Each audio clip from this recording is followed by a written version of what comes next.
हाय, hello, नमस्कार. मी श्रुतिका आणि व्लॉगमध्ये तुमचं स्वागत आहे. सो आजचा टाइमपास बघा. तर मी सकाळी उठली, चहा प्यायला आणि ही महाराणी अजून ब्रशच करते. त्यानंतर मी केली एडिटिंग व्लॉगची ऑब्वियस. त्यानंतर थोडंसं काम केलं, म्हणजेच घरचं जेवण काय बनवायचं ते. पाप करायचे नाहीत, मग रडायला नाही येत नाही. आज हमारा जरा सर है, आज हमारा सर दुख रहा है, इसलिए इसको काम बताए. तो भी ये रो रही है इसके लिए. मत रो बहन, मैं होते के साथ. अरे मला दिसत पण नाही. तुला कोणाचं चांगलं दिसलंय का आजपर्यंत? देन मी वाचते हे प्राजक्ता कोळीचं बुक, जे मला फार आवडतंय.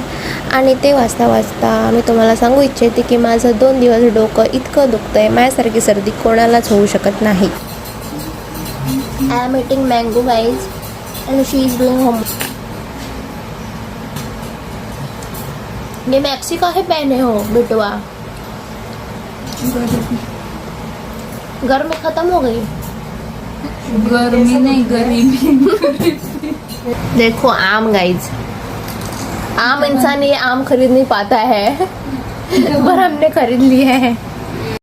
सो मी मागवली होती 6 पुस्तकं कॉम्बो मध्ये एकदाच. सो ती समथिंग 261 रुपयाला.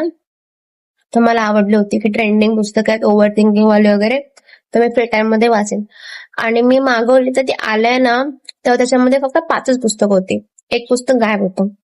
तो डिलिव्हरी बॉय मला काय बोलला, तू एक काम कर, एक पुस्तक मला दे त्या 5 पुस्तकांमधलं, ते एक पुस्तक मी रिटर्न पाठवेन, ही 4 पुस्तकं तुला फ्रीमध्ये ठेवून जा, आणि जेव्हा रिफंड येईल तेव्हा तू रिफंड घेऊन टाक. आणि तो इतका चांगला होता, त्याने एक पुस्तक रिटर्न केलं आणि मला 6 पुस्तकांचे पैसे रिटर्न आले, 261 रुपये.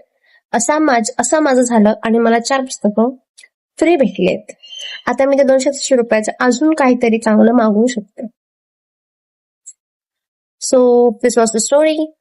असा होता काहीसा आजचा दिवस. लाईक नक्की करा. हा पिझ्झा तुमच्यासाठी. खा, खुश राहा. Bye bye.